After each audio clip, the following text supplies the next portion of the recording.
আসসালামু আলাইকুম। দেশে প্রবাসে যে যেখান থেকে দেখছেন সকলকে স্বাগতম।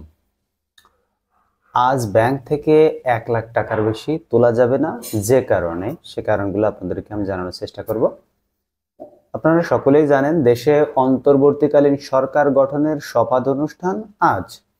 সেজন্য নিরাপত্তার স্বার্থে ব্যাংক থেকে 1 লাখ টাকার বেশি তোলা যাবে না। বুধবার 7ই আগস্ট রাতে কেন্দ্রীয় ব্যাংক ব্যবস্থাপনা পরিচালক বা এমডিডের এক জরুরি বার্তায় এই নির্দেশনা দেওয়া হয়েছে।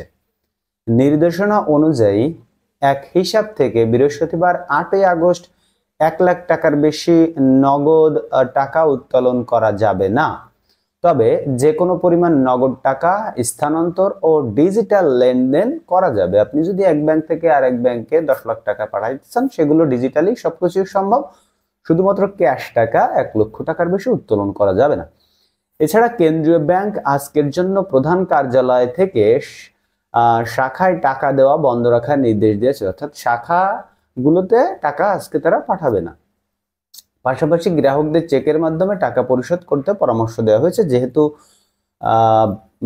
আপনার যে অসাধু কিছু লোক বেরিয়েছে যারা ডাকাত, এই জন্য ব্যাংক চাচ্ছে যে সরকারের শপথ হয়ে যাক, তারপরে তারা সম্পূর্ণ লেনদেনে চলে যাবে।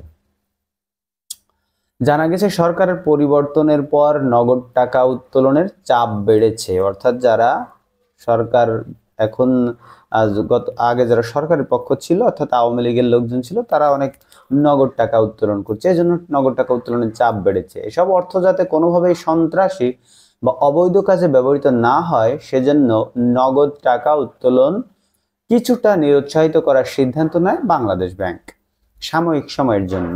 এর ধারাবাহিকতায় গতরাতে এই সিদ্ধান্ত জানায় বাংলাদেশ ব্যাংক। বাংলাদেশ ব্যাংকের একজন কর্মকর্তা বলেন, নাম প্রকাশে অনিচ্ছুক একজন কর্মকর্তা বলেছেন, দেশে কোনো প্রকার সরকার নেই এখন এবং আজ নতুন সরকার গঠিত হচ্ছে। এই সময় কেউ যাতে নগদ টাকা নিয়ে কোনো অস্থিতিশীল পরিবেশ তৈরি করতে না পারে, সেই জন্য এই সিদ্ধান্ত নিয়েছে কেন্দ্রীয় ব্যাংক।